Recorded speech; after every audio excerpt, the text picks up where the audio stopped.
RCB খুঁজছে নতুন মাঠ, নতুন নাম। ডিফেন্ডিং চ্যাম্পিয়নরা কোন মাঠে কোন নামে খেলবে তাদের এইটাই রয়েছে পরিকল্পনা।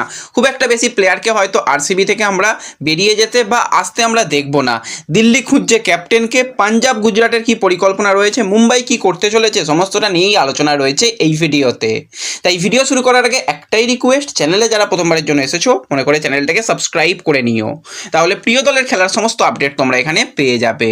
তো চলো আর দেরি না করে ভিডিও শুরু করা যাক। তো প্রথমেই যদি আমরা কথা বলি, আইপিএলে যারা 1 নম্বর পজিশনে 2025-এ শেষ করেছিল অর্থাৎ পাঞ্জাব কিংস, তারা কোন প্লেয়ারদের রিলিজ করতে চলেছে। তো প্রথম প্লেয়ার হচ্ছে অবিনাশ, দ্বিতীয় প্লেয়ার হচ্ছে আমরাতুল্লাহ ওমরজাই, তৃতীয় প্লেয়ার হচ্ছে আরএন হার্ডি, এছাড়া রয়েছে যশ ঠাকুর, প্রবীণ দুবে, কুলদীপ সিং, কাইল জেমিসন এবং আরও একজন তাদের যে প্লেয়ার ছিল জেভিয়ার, তো তাকেও কিন্তু ছেড়ে দিতে চলেছে।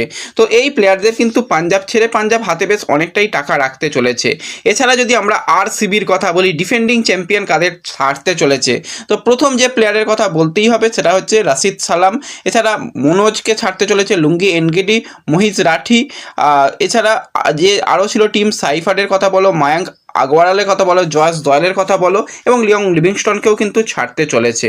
তো এদের কিন্তু ছাড়তে চলেছে আরসিবি। আর অপর দিকে যদি আমরা একটুখানি কথা বলি যে গুজরাট কাদের ছাড়তে চলেছে, কারণ গুজরাট থেকে আমরা দেখতে পাচ্ছি বেশ কিছু প্লেয়ার বেরিয়ে যাচ্ছে, গুজরাটও কিন্তু বেশ কিছু প্লেয়ারকে নিচ্ছে। তার মধ্যে কুমার সাগ্রাতকে থাকবে, দাসন সানাকা, গেন ফিলিপসের মতন প্লেয়ারকেও কিন্তু ছাড়তে চলেছে, এরকমটাই রিপোর্ট বেরিয়ে আসছে। এছাড়া জয়ন্ত যাদব, করিম যাদব, এছাড়া ঈশান শর্মা, এদের কিন্তু ছাড়তে চলেছে হচ্ছে গুজরাট টাইটান্স। এবং আমরা যদি আরও একটা দলের কথা বলি সেটা হচ্ছে মুম্বাই ইন্ডিয়ান্স। মুম্বাই ইন্ডিয়ান্সও কিন্তু অনেকগুলো প্লেয়ারকে রিলিজ করতে চলেছে, তার মধ্যে রিশ টবলি রয়েছে, রাজ বাওয়ান রয়েছে, সত্যনারায়ণ রয়েছে।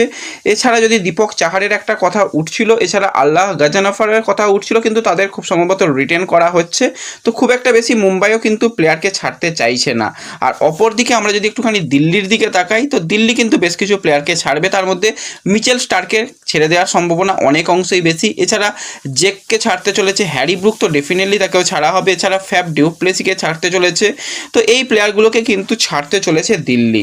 তো আজকে কিন্তু দুপুর 3টে পর্যন্ত টাইম রয়েছে যে প্লেয়ারদের রিটেন করা এবং রিলিজ করা। দুপুর 3টের মধ্যে সমস্ত কিছু হয়ে যাবে এবং বিকেল 5টা থেকে তোমরা কিন্তু স্টার স্পোর্টস চ্যানেলে লাইভ দেখতে পাবে। তো অবশ্যই অফিসিয়াল আপডেট আজকে এসে যাবে, এসে গেলে কিন্তু অবশ্যই আমরা শেয়ার করে দেবো। ততক্ষণের জন্য কিন্তু আমাদের চ্যানেলটাকে সাবস্ক্রাইব করে নোটিফিকেশান বেল আইকনটাকে অন করে রেখো, তাহলে লেটেস্ট আপডেট সবার আগে এখান থেকে পেয়ে যাবে। তো দেখা হবে পরবর্তী ভিডিওতে। ধন্যবাদ।